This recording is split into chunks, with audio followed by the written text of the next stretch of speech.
విందు విందు ప్రభుని విందు ప్రేమతో పొందా భక్తితో రండు సీనాయి శిఖరముపై తండ్రి దేవుడు వాస చేసిన విందు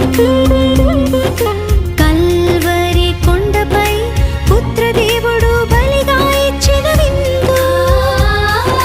సీనాయి శిఖరముపై తండ్రి దేవుడు వాస చేసిన విందు